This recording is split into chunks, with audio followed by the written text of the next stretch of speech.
தெளிவான தகவல், சரியான விளக்கம். இது உங்கள் ஹானரபிள் மெசேஜ். வாங்கள் பேசலாம். அஸ்ஸலாமு அலைக்கும் ஃப்ரெண்ட்ஸ், எல்லாரும் எப்படி இருக்கீங்க? தியாகத் திருநாளாம் புனிதமிக்க பக்ரீத் பெருநாள் நாளைக்கு வரப்போகுது.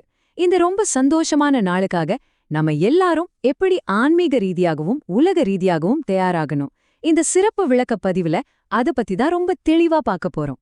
சரி, நேரடியா விஷயத்துக்கு வருவோம். பெருநாள் அன்னைக்கு நாம செய்ய வேண்டிய முக்கியமான சுன்னத்துகள், அதாவது நபி வழிகள் என்னென்ன? இது சும்மா ஒரு சாதாரண தகவல் தொகுப்பு கிடையாது. இது உங்களுக்கான ஒரு தெளிவான முழுமையான செக்லிஸ்ட் அப்படின்னே சொல்லலாம்.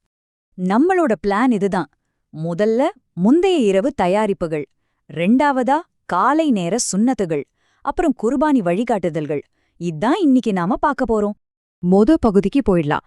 பெருநாளுக்கு முந்தைய இரவு, நாளைக்கு காலையில எந்த பதற்றமும் இல்லாம ரொம்ப ரிலாக்ஸ்டா இருக்க இன்னைக்கு நைட்டே சில விஷயங்களை நாம தயார் செஞ்சு வச்சுக்கணும்.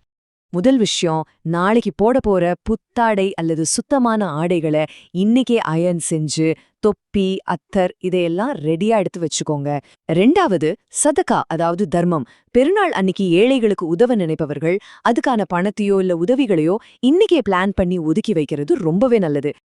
இது ரொம்ப ரொம்ப முக்கியங்க. நாளைக்கு அதிகாலையில நாம சுறுசுறுப்பா எந்திரிக்கணும் இல்லையா? அதனால இன்னைக்கு நைட்டு கொஞ்சம் சீக்கிரமாவே தூங்க போறது மிக மிக அவசியம். இப்போ ரெண்டாவது பகுதிக்கு வருவோம்.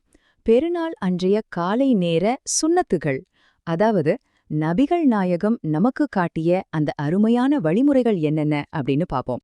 இங்கே கவனிக்க வேண்டிய ஒரு சுவாரஸ்யமான விஷயம் என்னன்னா, பெருநாள் அன்னைக்கு காலையில நாம செய்ய வேண்டிய முக்கியமான சுன்னத்துகள் சரியா 7 இருக்கு. அந்த 7ம் என்னென்ன அப்படிங்கறத இப்போ ஒவ்வொன்னா பார்க்கலாம். 3 சுன்னத்துகள் இதுதான். 1, அதிகாலையில எந்திரிக்கிறது. பெருநாள் அன்னைக்கு சூரிய உதயத்துக்கு முன்னாடியே எழுந்து பஜ்ர் தொழுகையை நிறைவேற்றணும்.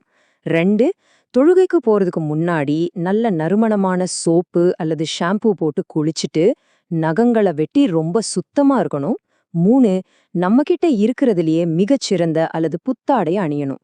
அதோட ஆண்கள் நல்ல வாசனை திரவியங்களை, அதாவது அத்தரை பூசணும்.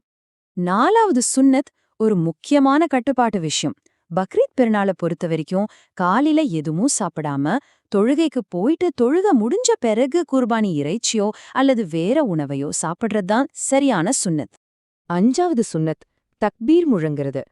நம்ம வீட்ல இருந்து பள்ளிவாசலுக்கோ இல்ல ஈத்காவுக்கோ போற வழியெங்கும் அல்லாஹ்வின் பெருமையை உரக்க சொல்லிக்கிட்டே போகணும். இது அந்த நாளோட ஒட்டுமொத்த உற்சாகத்தையே கூட்டிடும். இது எவ்ளோ அழகான ஒரு நடைமுறைன்னு பாருங்களேன். 6வது சுன்னத், பெருநாள் தொழுகைக்கு ஒரு வழியா போனா தொழுகை முடிஞ்சு வீடு திரும்பும்போது வேற ஒரு வழியா திரும்பி வரணும். இதனால என்ன லாபம்? வழியில நிறைய மக்களை சந்திச்சு நம்மளோட வாழ்த்துக்களை பகிர்ந்துக்க முடியும். 7வது சுன்னத், வாழ்த்துக்களை பரிமாறிக்கிறது. ஒருத்தர் சந்திக்கும்போது தக்கப்பலல்லாஹு மின்னா வ மின்கும் அப்படின்னு வாழ்த்து கூறணும். அதாவது அல்லாஹ் எங்களிடமிருந்தும் உங்களிடமிருந்தும் நற்செயல்களை ஏற்றுக்கொள்வானாக அப்படிங்கிறது தான் இதோட ஆழமான அர்த்தம்.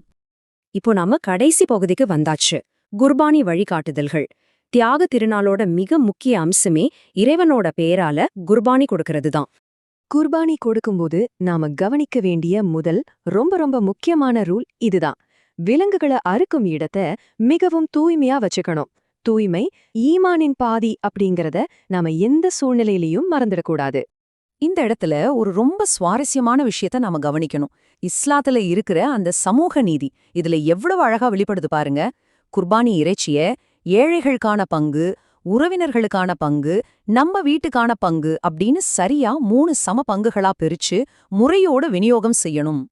இறைச்சிய சரியா விநியோகம் செய்யறது மட்டும் இல்லாம நம்ம அக்கம் பக்கத்துல இருக்கிற மாற்று மத நண்பர்களுக்கும் உங்களோட பெருநாள் வாழ்த்துக்களையும் அன்பையும் பகிர்ந்துக்க கண்டிப்பா மறக்காதீங்க. அதுதான் உண்மையான சமூக நல்லிணக்கம். இந்த பெருநாள் உங்களுக்கும் உங்க குடும்பத்தாருக்கும் அமைதியும் மகிழ்ச்சியும் இறைவனின் அருளும் நிறைந்ததா அமைய மனமார்ந்த ஈத் முபாரக். இறுதியா உங்ககிட்ட ஒரு கேள்வி. இந்த தியாக திருநாள்ல உங்களோட சொந்த மகிழ்ச்சியை தாண்டி மற்றவர்களோட நல்வாழ்வுக்காக நீங்க செய்ய போற அந்த சின்ன தியாகம் என்ன?